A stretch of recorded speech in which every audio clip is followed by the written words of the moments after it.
영국은 엘리자베스 1세 때 가장 큰 전성기를 이룹니다.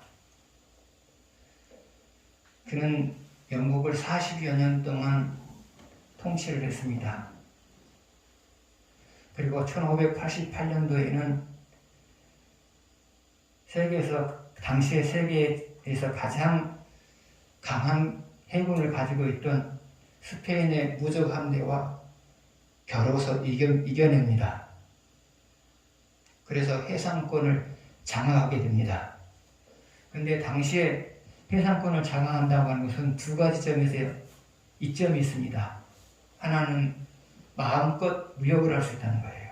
다른 나라와 마음껏 무역을 할 수 있다는 거예요. 또 하나는 신천지를 찾아서 신천지를 개척하여서 식민지로 만들 수 있다는 거예요. 그래서 당시에는 해상권을 장악한다고 하는 것이 아주 중요했어요. 그러면 엘리자베스 1세가 이처럼 영국에서 가장 위대한 왕이 될 수 있었던 이유는 무엇이었느냐?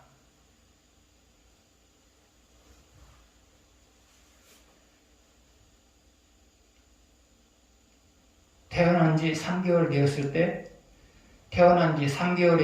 때 엘리자베스는 어머니 품을 떠나서 다른 사람에 의해서 키워집니다. 그리고 태어난 지 3년이 되었을 때 어머니가 아버지인 헨리 8세에 의해서 참수형을 당합니다. 여러 가지가 이유가 있겠지만 그 중에 하나가 아들을 못 낳는다는 거였어요. 이게 계기가 된 거예요.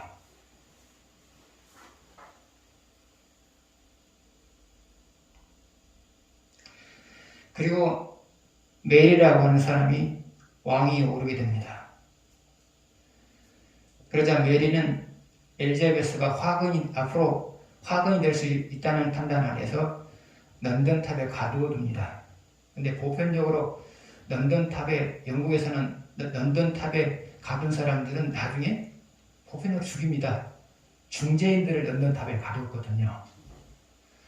그래서 엘리자베스는 런던탑에서 삶을 살아가면서 항상 언젠가는 나도 내 어머니처럼 메리 여왕에 의해서 참수형을 당할 것이다 라는 불안감을 가지고 살아가요. 그래서 그 불안감을 극복하기 위해서 날마다 기도를 해요. 그래서 그가 그 불안감을 극복하고 살 수 있었던 것은 바로 기도함으로 인하여서 하나님으로부터 힘을 받았기 때문에 하루하루 살아낼 수가 있었어요. 그러다가 어느 순간에 엘리자베스가 왕이 되었다는 소식을 들어요. 그래서 감옥에서 왕자로 순간적으로 이동을 해요. 마치 요셉이 감옥에서 국무총리로 이동한 것처럼 말이에요. 엘리자베스는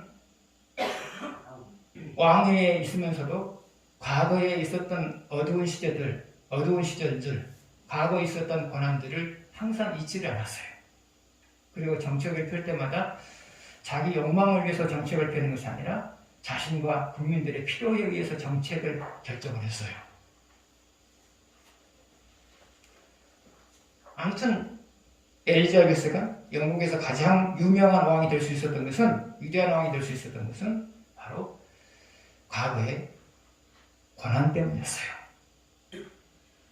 그 권한이 바로 엘리자베스의 왕을 위대하게 만들었던 거예요. 오늘날도 마찬가지예요. 고난은 여러분을 좀 더 나은 사람으로 바꿔놓아요. 그리고 고난은 여러분을 하여금 좀 더 하나님을 잘 섬기는 사람으로 바꿔놔요. 그런데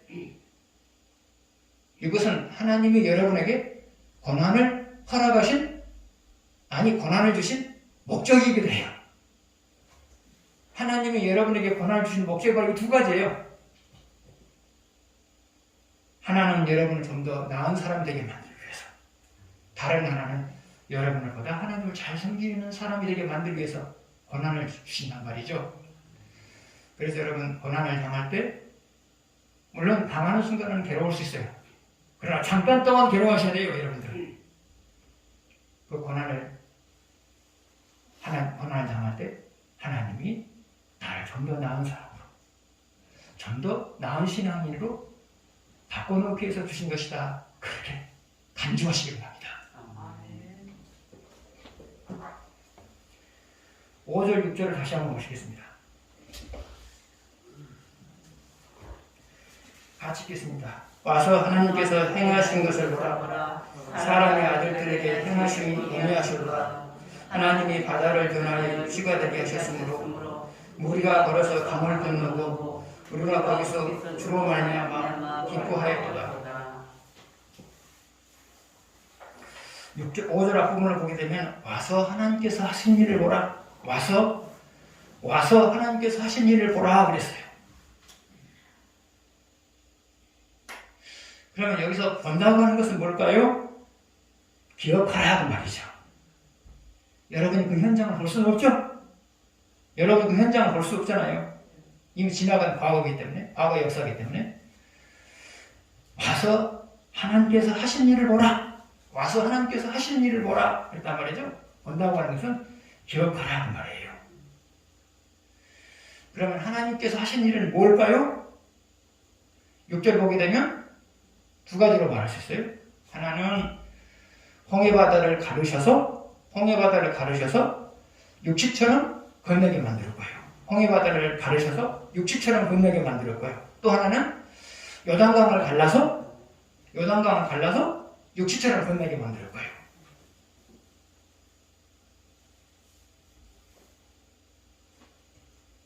하나님이 하시는 일은 그것만이 아니죠.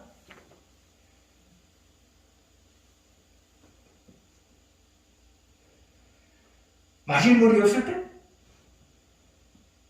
물을 만들어 주셨죠.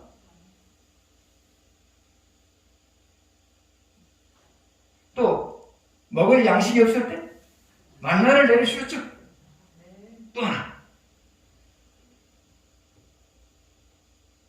힘이 부족하여서 가나안과의 전쟁에서 이길 수 없었을 때 이겨낼 수 있도록 힘을 주셨죠. 이것이 이스라엘의 역사 속에서 하나님 하신 일들이에요.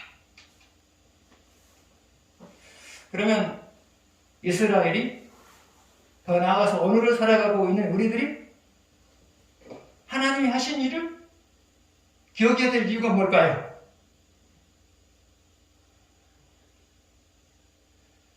첫 번째로 하나님이 하신 일을 기억하게 되면 인생을 잘 살아낼 수 있다는 자신감이 생겨요. 두 번째로 하나님이 하신 일을 기억하게 되면 고난 가운데서도 해결될 것이라는 희망을 갖게 되어져요. 아멘. 그래서 하나님께서 하신 일을 보라. 하나님께서 하신 일을 기억하라. 그렇게 말하고 있어요.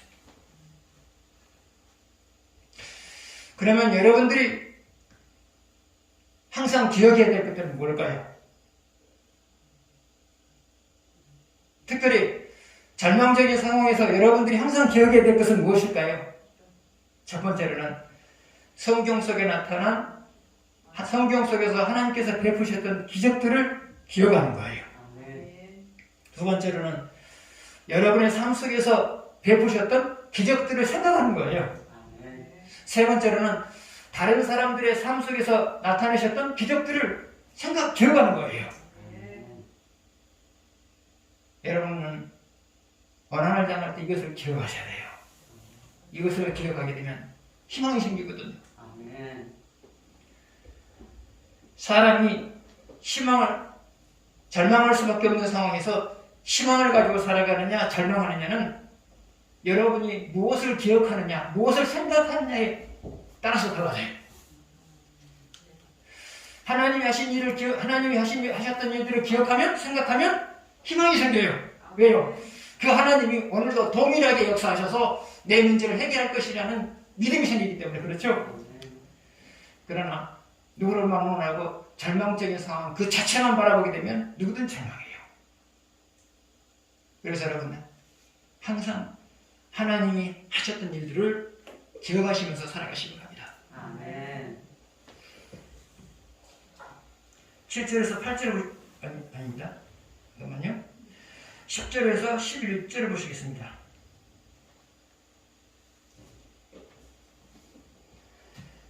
하나님이여 주께서 우리를 시험하시되 우리를 단련하시기를 은을 단련함 같이 하셨으며 우리를 끌어 물에 걸리게 하시며 어려운 짐을 우리 허리에 메어 주셨으며 12절 보시겠습니다. 사람들이 우리 머리를 타고 가게 하셨나이다. 우리가 불과 물을 통과하였더니 주께서 우리를 끌어내서 풍부한 곳에 되셨나이다.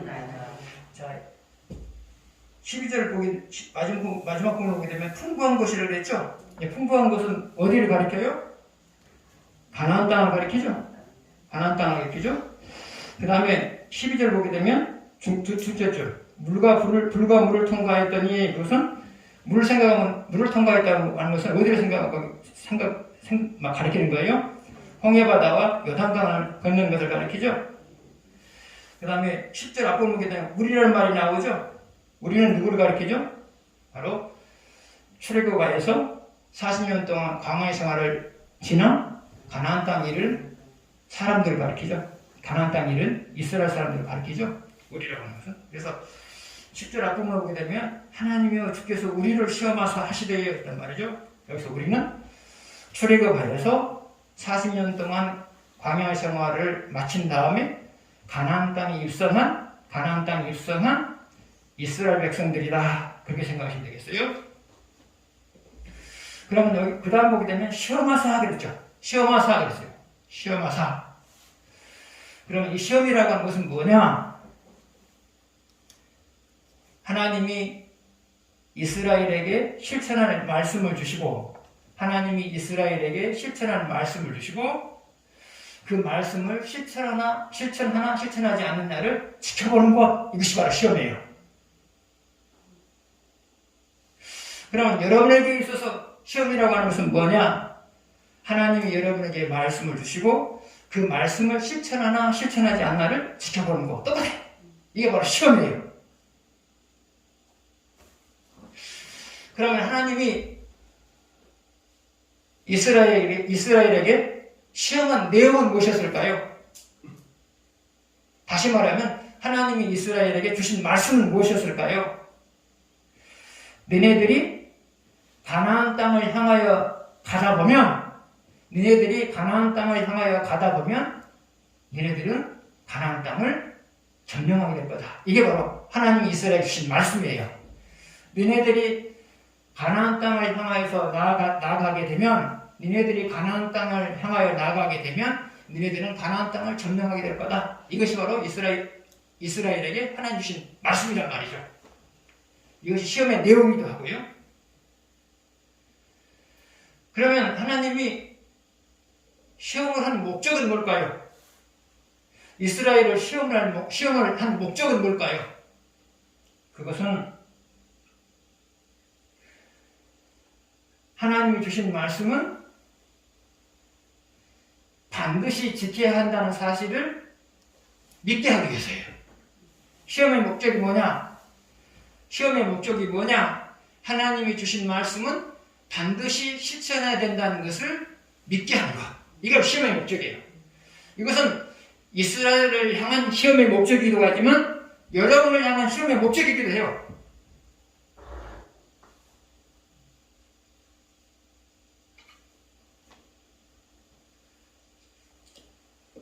그래서 하나님이 광야에서 이스라엘을 시험하는 것은 하나님이 주신 말씀은 반드시 지켜야 된다. 이것을 각인시키기 위해서 시험했단 말이죠. 그러면 시험하는 방법은 무엇이었을까요?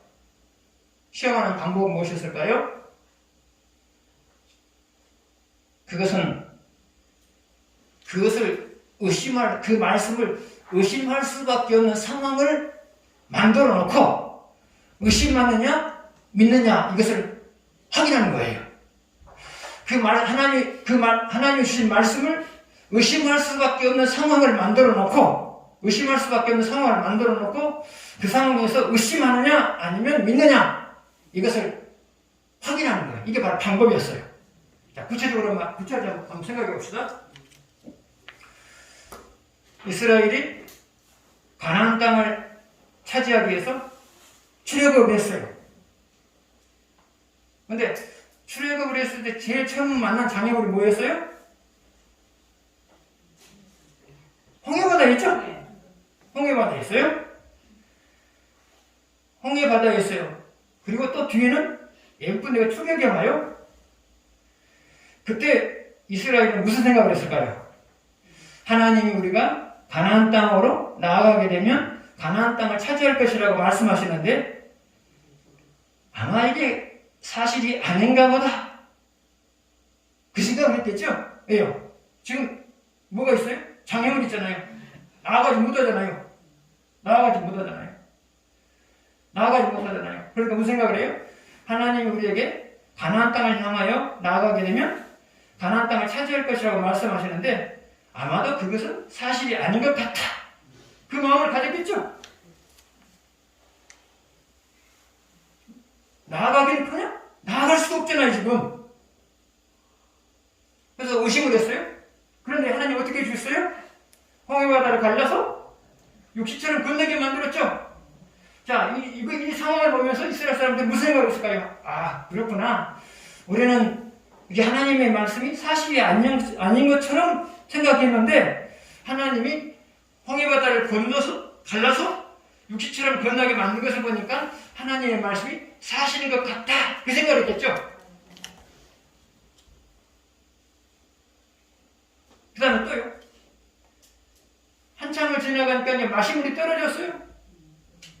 떨어졌을 때 무슨 생각을 했을까요? 야, 이거 죽게 생겼다. 우리가 죽게 생겼다. 이것으로 보아서 하나님이 우리가 가나안 향해 나아가게 되면 가나안 땅을 차지하게 할 것이라는 그 말은 사실이 아닌 것 같아. 의심이 왔겠죠?